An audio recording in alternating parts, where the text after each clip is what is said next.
देवकी वसुदेव का 8वां पुत्र कंस का वध करेगा, यह भविष्यवाणी हो चुकी थी।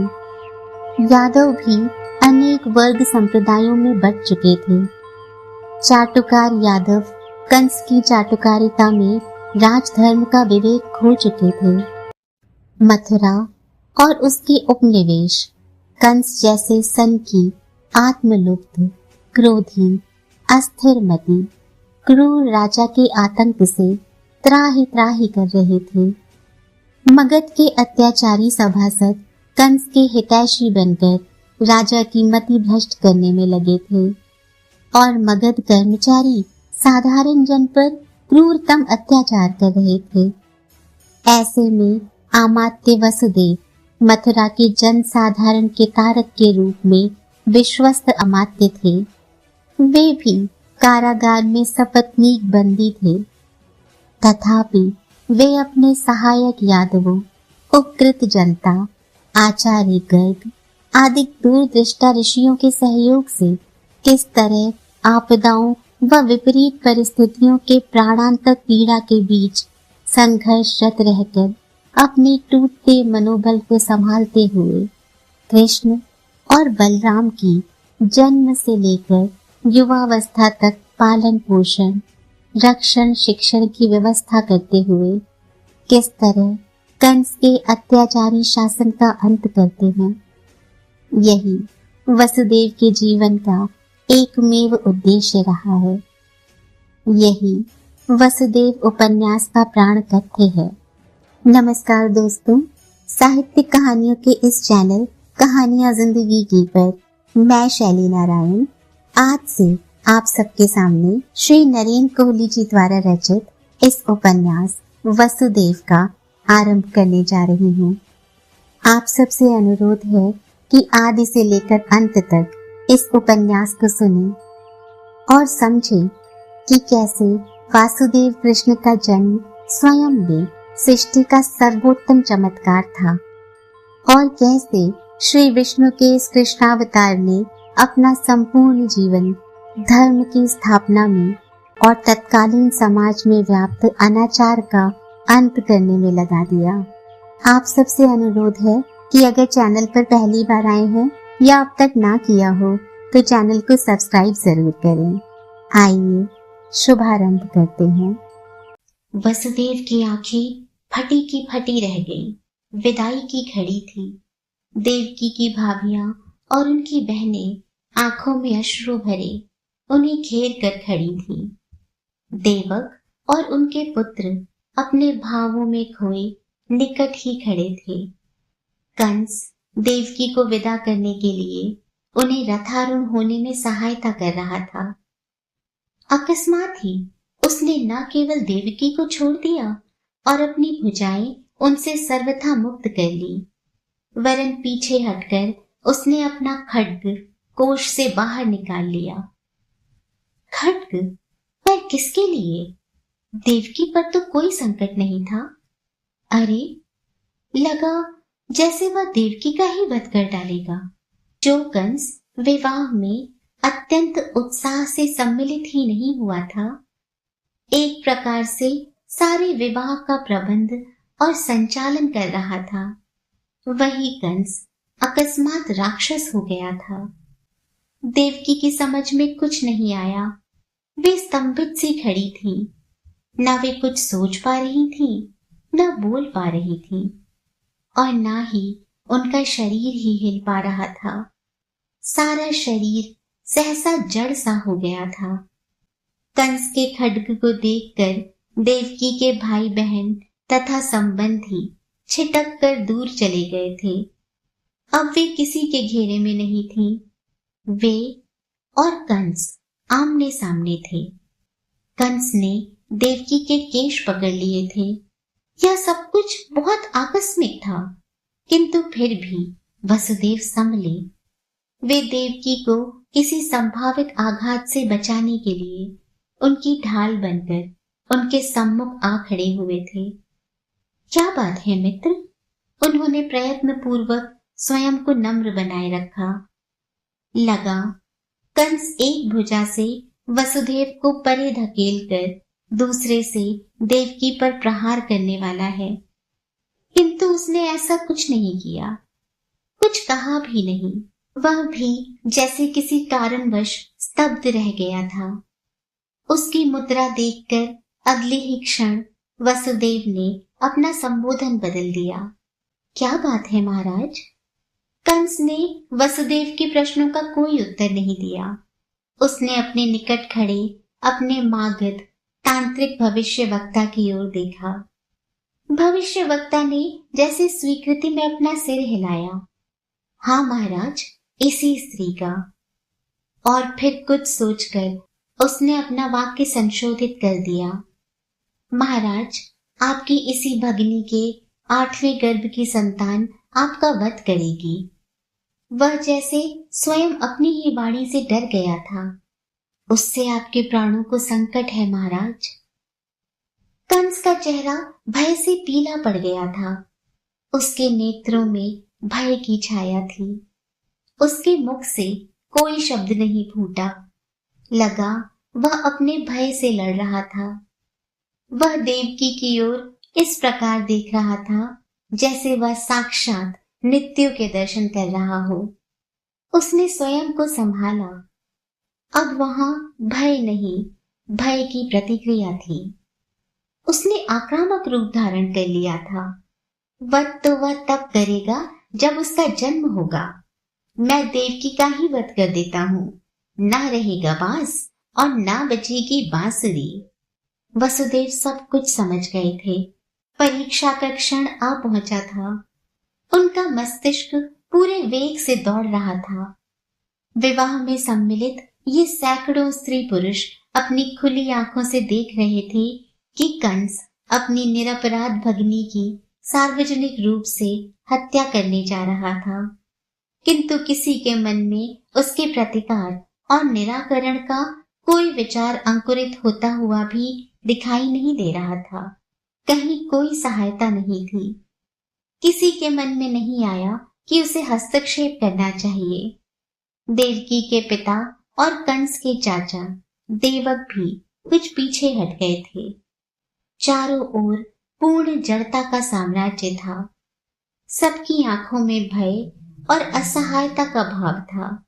ऐसा मथुरा में ही संभव था कि कोई व्यक्ति एक निरपराध स्त्री का सार्वजनिक रूप से वध कर दे और सैकड़ों नहीं, सहस्रों लोग उसके विरोधी होते हुए भी खड़े होकर देखते रहे।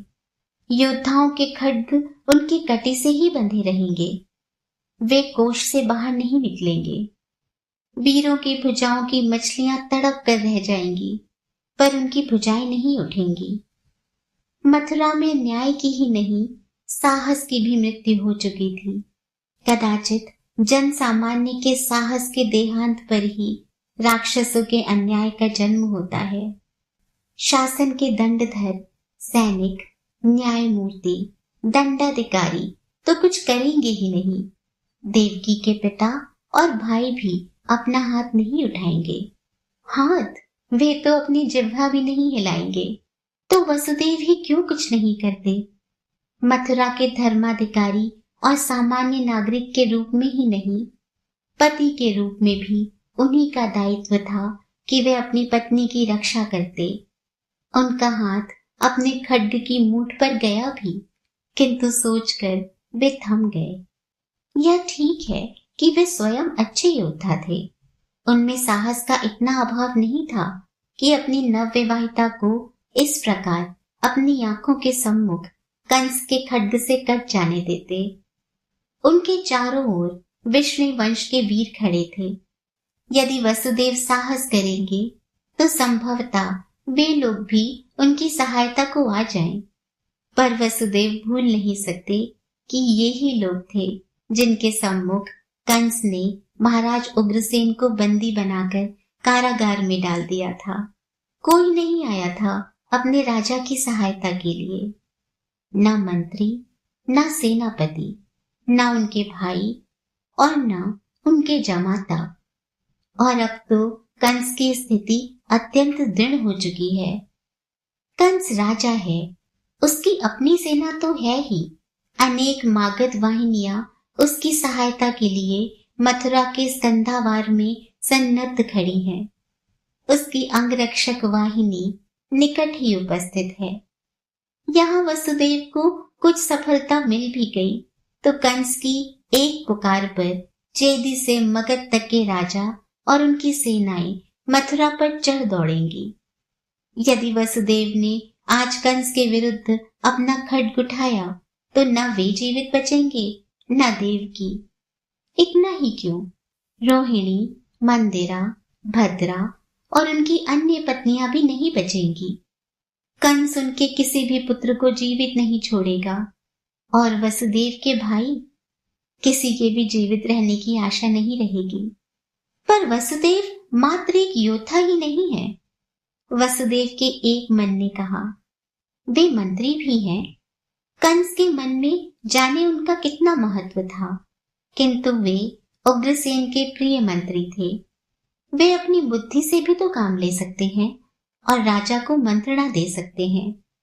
महाराज, जो अपराध अभी हुआ नहीं उसके लिए एक आशंकित व्यक्ति के अनुमान मात्र से आप उस निरपराध स्त्री की हत्या करना चाहते हैं जो आपकी भगिनी है।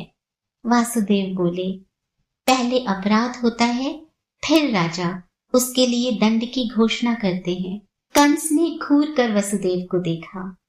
वे कंस का विरोध कर रहे थे, राजा का विरोध, राजद्रोह। कंस का मन हुआ कि पहले वसुदेव का ही शीश उतार ले। कंस को राजद्रोही मंत्रियों की आवश्यकता नहीं है। उसका मन अपने ही शब्दों पर अटक गया। हाँ, वसुदेव उसका मंत्री भी तो है। वह अपनी पत्नी के प्राणों की भिक्षा नहीं मांग रहा, वह उसको मंत्रणा दे रहा है। मैं एक अपराधी को उसके अपराध के लिए दंडित नहीं कर रहा। कंस बोला, मैं तो अपने प्राणों पर, अपने राज्य पर होने वाले आक्रमण का निराकरण कर रहा हूँ। तुमने युद्ध शास्त्र में कहीं यह लिखा हुआ पढ़ा है कि सूचना मिल जाने पर भी राजा शत्रु के आक्रमण की प्रतीक्षा करे? अपने शत्रु को वह उसके स्कंधावार में ही समाप्त कर सकता हो तो भी ना करे। अपराध के लिए दंड देना न्यायाधिकरण का काम है और अपनी तथा राज्य की रक्षा करना राजा का काम है। मैं राजा का ही काम कर रहा हूँ। हटो मेरे सामने से। कंस का हाथ वसुदेव को हटाने के लिए आगे बढ़ आया। धैर्य धारण करें महाराज। वसुदेव ने भयभीत ना दिखने का प्रयत्न किया। आक्रमण की तैयारी की सूचना पर आप शत्रु का स्कंधावार ध्वस्त कर दें, कोई आपका विरोध नहीं करेगा। किंतु किसी तांत्रिक की यह भविष्यवाणी सुनकर कि भविष्य में दमघोष के वंश में कोई ऐसा जीव जन्म लेगा जो आप पर आक्रमण करेगा, आप दमघोष का वध कर दें, यह तो राजधर्म ना हुआ। वसुदेव ने दमघोष का नाम जानबूझकर लिया था। उसका कंस पर अपेक्षित प्रभाव हुआ था। वह दमघोष का वध कर देगा, ऐसा कहने से पहले उसे सहस्त्र बार सोचना पड़ता। क्या आप विश्वास पूर्वक बता सकते हैं कि आपके मित्र राजाओं में से किसी का भी पुत्र अथवा पौत्र आपका शत्रु नहीं होगा? वसुदेव ने पुनः कहा, राजनीति में क्या कभी कोई ऐसी संभावना होती है कि मित्र राजाओं के पुत्र भी मित्र ही रहे?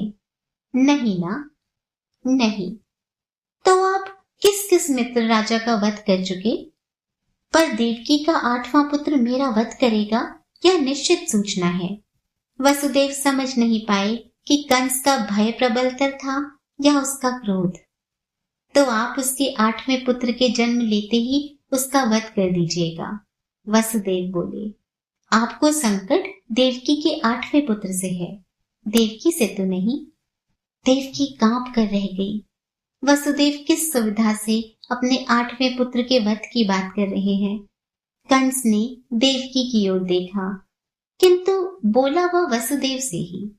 मेरा अपना मन अपनी भगिनी के वध का नहीं है।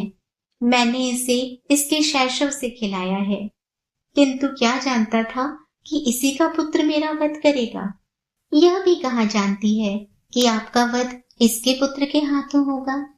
वसुदेव ने मुस्कुराने का प्रयत्न किया। यह तो केवल आपका यह मागध तांत्रिक ही जानता है। यह भी कितना जानता है मुझे मालूम नहीं। क्या इसके गणित अथवा लक्षणों की पहचान में त्रुटि नहीं हो सकती? मैं अब इस संशय में नहीं पड़ना चाहता कि कौन कितना जानता है।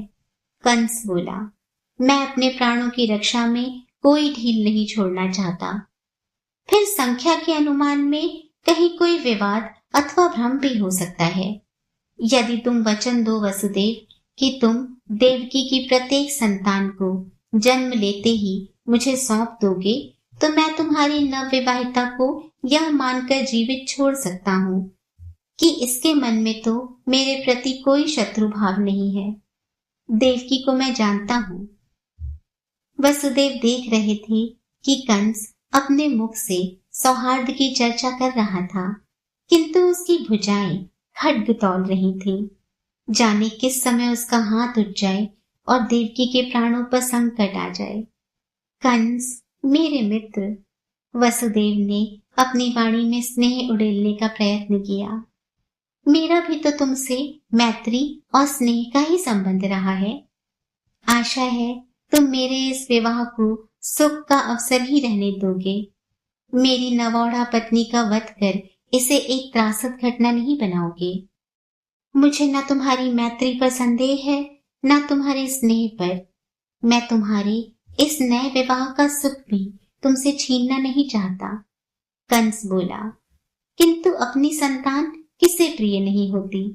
संतान के जन्म के पश्चात तुम्हारा मन बदल जाए और तुम षड्यंत्र रचने लगो, तो कौन जाने मेरी यह प्यारी बहन ही अपनी संतान के प्राण बचाने के लिए मेरे प्राणों की ग्राहक हो जाए। पुत्र और भाई में से एक को चुनना होगा तो यह किसे चुनेगी? वसुदेव ने देवकी की ओर देखा, किंतु वे ऐसी दबी सहमी बैठी थी कि उनसे किसी प्रश्न के उत्तर अथवा किसी प्रतिक्रिया की अपेक्षा ही नहीं की जा सकती थी। अंततः वसुदेव ही बोले, नहीं, ऐसा नहीं होगा। वचन देते हो कि तुम देवकी की प्रत्येक संतान को उसके जन्मते ही मुझे सौंप दोगे? सौंप दूंगा, वसुदेव ने कहा। सोच समझकर वचन देना। कंस ने अत्यंत क्रूर दृष्टि उन पर डाली। किसी संकट से बच निकलने के लिए कोई मिथ्या वचन दे देना एक बात है और उसका वस्तुतः पालन करना दूसरी। मैं अपने प्राणों के लिए कोई संकट मोल लेना नहीं चाहता। इसीलिए मैंने देवकी के वध की बात सोची थी, पर उसके प्रति अभी भी मेरे मन में स्नेह है। उसने आज तक कभी मुझे कोई कष्ट नहीं दिया। वह कंसा के समान कभी मुझसे लड़ी भी नहीं, और तुम्हें भी मैं अपना मित्र ही समझता हूँ। मैं यह जानता हूँ कि जब मैं तुम्हारी संतान का वध करूंगा तो तुम मेरे मित्र नहीं रह सकते, किंतु मेरा विरोध तुम्हारी संतान से नहीं, देवकी की संतान से है। मैं देवकी की संतान को जीवित नहीं छोड़ूंगा। इस पर यदि तुम मुझे अपना शत्रु समझना चाहो तो मुझे कोई आपत्ति नहीं है। तुम मुझसे शत्रु जैसा व्यवहार कर सकते हो, किंतु यदि तुम इस बात को मेरी ओर से अपनी आत्मरक्षा का ही प्रयत्न मानो और मेरा विश्वास कर सको, तो हम अब भी अच्छे मित्र रह सकते हैं। कंस वसुदेव की ओर देख रहा था। वसुदेव ने थूक गटकी। वह राक्षस उनकी संतान का वध कर भी उन्हें अपनी मैत्री का विश्वास ही नहीं दिला रहा था। उनमें और देवकी में एक खाई खोद रहा था। उन दोनों की संतानों में भेद कर रहा था, किंतु इस समय वे न उसके विरुद्ध कुछ कह सकते थे न कर सकते थे। उसकी बात माने बिना वे देवकी को यहाँ से जीवित अपने घर नहीं ले जा सकते थे। मैं समझता हूँ, वसुदेव ने धीरे से कहा। परिस्थितियों की कठोरता के मध्य भी हम अपनी कोमल भावनाओं और मधुर संबंधों की जितनी रक्षा कर सके करनी चाहिए। इन परिस्थितियों में मैं और किसी के भी वचन का विश्वास नहीं करता, किंतु वसुदेव, मैं तुम्हारे वचन का विश्वास कर सकता हूँ। कंस बोला, यदि तुम अपने मुख से यह कहते हो कि तुम देवकी की प्रत्येक संतान को जन्मते ही मुझे सौंप दोगे तो मैं तुम्हारा विश्वास करूंगा, क्योंकि तुम सदा सत्य बोलते हो। लगा कंस ने अपने भय को नियंत्रित कर लिया था। उसकी समझ में आ गया था कि तत्काल उसका वध नहीं हो रहा, अभी वह पूर्ण रूपेण सुरक्षित था। आज तो देवकी का विवाह ही हुआ था, अभी उसकी किसी संतान ने जन्म नहीं लिया था। उसकी 8वीं संतान से कंस के प्राणों को संकट था। उस 8वीं संतान के जन्म लेने में अभी बहुत समय था, और 8वीं संतान भी जन्म लेते ही तो खड्ग नहीं उठा लेगी। उस बच्चे को भी खड्ग उठाने और चलाने का सामर्थ्य प्राप्त करने में कुछ समय लगेगा। 18 वर्ष, 16 वर्ष, 14 वर्ष, 12 वर्ष, इससे पूर्व तो उसकी कलाई खड्ग उठाने में भी समर्थ नहीं हो पाएगी। बोलो, वचन देते हो? कंस ने पूछा। हाँ, वचन देता हूँ, वसुदेव बोले। ठीक है, तो अपनी पत्नी को ले जाओ। कंस पीछे हट गया। उसने देवकी के रथारूढ़ होने में पहले के समान कोई सहायता नहीं की। उसका संकेत पाकर उसके अंगरक्षक आगे बढ़ आए थे। उन्होंने वसुदेव के रथ के लिए मार्ग बना दिया था। कंस अब उस विवाह में सहभागी नहीं, मात्र दिष्टा था। वह देवकी का भाई नहीं, मथुरा का राजा था। देवकी को रथ में बैठाकर वसुदेव भी रथारूढ़ हुए। उनकी दृष्टि चारों ओर देख रही थी। अधिकांश लोग वहां से परे हट गए थे। अनेक लोग तो दिखाई भी नहीं दे रहे थे। कदाचित अब वे स्वयं को ना तो इस सारे समारोह का अंग बनाना चाहते थे और ना ही वे वसुदेव से अपना कोई संबंध स्वीकार करना चाहते थे। वसुदेव को लगा उनका एक मन भीतर ही भीतर कहीं हंस रहा था। जिस कंस के आतंक से लोग वसुदेव से अपने सारे संबंधों को गुप्त ही नहीं लुप्त कर लेना चाहते थे, वह कंस तो उनसे अपना संबंध पूर्णतः विच्छिन्न करना नहीं चाहता था। वसुदेव नहीं जानते थे कि अब विदाई के लिए कोई और शगुन होना शेष था अथवा नहीं। वे नहीं जानते थे कि उन्हें देवकी के परिवार में से किस किस से विदाई लेनी थी। वे नहीं जानते थे कि अभी देवकी की किन सखियों, बहनों और परिजनों को उनसे लिपट कर उसके प्रति स्नेह जताना था और किस किस को उस पर आशीर्वाद की वर्षा करनी थी। कदाचित किसी का भी ध्यान इन बातों की ओर नहीं था। देवक भी यही चाहते रहे होंगे कि अब जब कंस एक ओर हट गया है, वसुदेव अपना रथ यहाँ से शीघ्र जितनी दूर ले जा सकते हो ले जाएं। वसुदेव ने अपने सारथी को चलने का संकेत किया।